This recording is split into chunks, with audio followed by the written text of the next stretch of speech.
Have you ever been to space? I have. In video games. And let me tell you, I've done so many things. Hell, just the other day I was dogfighting with pirates in Eve Valkyrie. I've destroyed countless craft and looted the delicious scrap in FTL, and of course engaged in complicated and nuanced interstellar diplomacy in Mass Effect. Big, stupid jellyfish. But one thing that has never happened to me ever in the history of playing space games is to be turned into a bloody gooey mess of pulp on the back wall of my spaceship.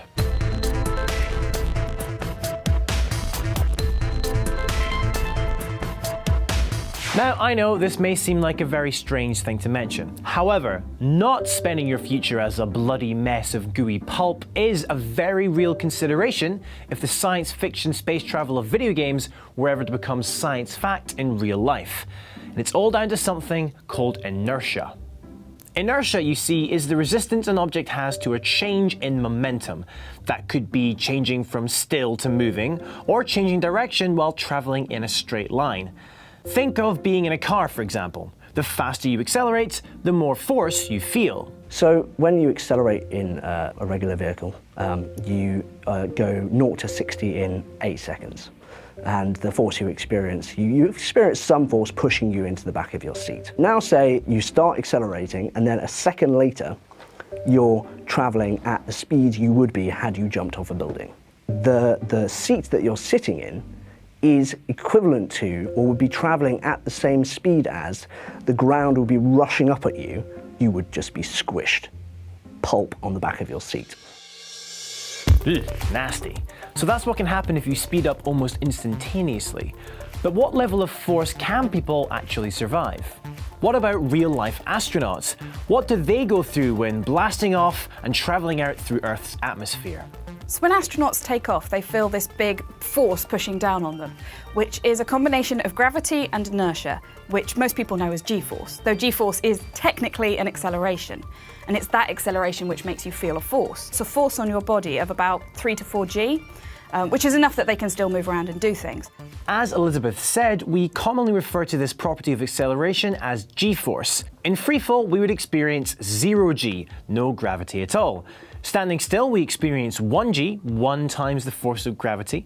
But as we start accelerating, we experience greater G-force, multiples of the force of gravity. Now, as G-force increases, so does our risk of dying. It becomes harder to move your limbs, your organs get squashed down inside your body, and blood gets forced away from your brain, causing you to black out and eventually perish. The body can withstand low amounts of G-force for extended periods of time, but in some cases we are also able to handle very high G-force so long as it's only very briefly. Back in the early 1950s, Colonel John Paul Stapp hopped on a rocket sled and found out the body can handle much greater loads for a short time.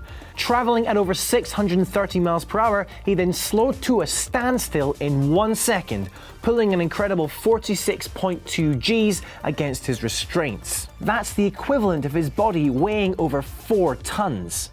And you know what? He was fine. I mean, besides the broken ribs, broken wrists, huge blisters, and his retinas detaching from his eyes. Fine. Better maybe. But what about blasting off to light speed almost instantaneously, as is often the case in games with light speed travel? Now, ignoring for a minute the technological hurdles of achieving this speed, the inertia you would feel from that acceleration wouldn't just turn you into a pile of bloody pulp in your chair. No, you would be little more than an atom-thick smear on the back wall. Okay then, but what if we approach that speed a little slower, or maybe a lot slower? Say we were to accelerate at 39 meters per second, a consistent 4G, which modern-day astronauts experience. Well, at that velocity, it would take around 3 months to reach near-light speeds. And then, of course, slowing down would take the same length of time. 3 months to speed up, and then another 3 to slow down. That's like 8 years. Now, I've got things to do. Fortunately though, I might just have an idea. What if there was a force inside your ship pulling you towards the front at the same rate that the acceleration is pushing you to the back, effectively cancelling out the inertia problem? Well, the only force that could theoretically do this would be gravity, localized entirely inside your ship. Easy, right, James? The idea of creating a localized gravitational field to offset the force which you would experience when your ship was accelerating very quickly is a nice one, because gravity acts on all of the particles in your body equally. So as the ship is accelerating, you would be pulled along with the ship, and every part of you would be pulled along with the same force. So the front of you wouldn't be crushed into the back of you, and so your front and your back would experience the same force, and so you would not really feel any force at all. However, there is no way that we know of creating localized gravitational fields. Oh, well, that's a bit of a bummer. Fortunately though, games have found a way around this, notably Mass Effect. A combination of Element Zero and some convenient mass relays means that while the crew of the Normandy zip around the galaxy, no one feels a thing. Except feelings of hot, sexy alien lust. Guess I'm getting pretty good at this. So, is Element Zero a real thing? And could it reduce our inertia by solving our mass problem? Not that kind of problem. In-game, it works by reducing the mass of the spaceship and its crew, therefore reducing the inertia they experience. So, could this work? As far as we know, there is no way to decrease an object's mass. The only way that it might be possible is if somehow you can manipulate something called the Higgs field. Higgs boson's got a lot of press recently because it just got found at CERN. And it's this that gives objects its mass. And if you could somehow manipulate this Higgs field to increase or decrease how strongly it's called coupling, so how strongly it interacts, you could possibly change how that affects an object's mass. But that's very theoretical, and we have no idea how to do it.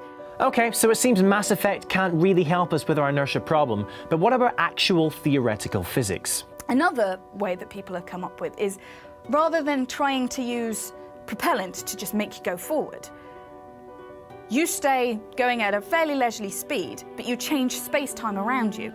So you contract the space in front of you, so that even though you're going at quite a leisurely walking pace, you're traveling through less of a distance until you get there and you look back and actually you've traveled through 1 billion kilometers. Again, how you would actually go about doing this is still incredibly theoretical. Theoretical it may be, but it's exactly the theory David Braben, creator of the now 30-year-old classic space sim Elite, has utilised for his brand new kickstarted game, Elite Dangerous. What it's doing is it's compressing the world around you. So essentially the G-forces are still not prodigious. What it's doing is doing some sort of warping of space in order to allow it. It also means you can see the interrelation of the whole system. You know, you can see planets, you fly past them, actually see it move in real time.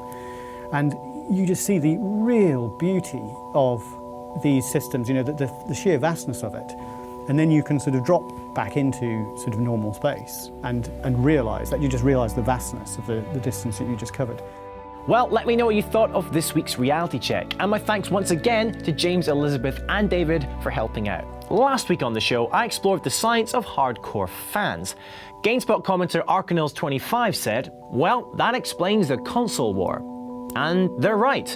For a more detailed look at the psychology of console fans, check out the very first episode of Reality Check, Are You a Console Fanboy? For more. If you want to get in touch with me directly, maybe with a comment or to suggest a topic for Reality Check, the best way to do so is to find me on Twitter @CamFrazRob and send me a tweet. Thanks for watching, guys. See you next week.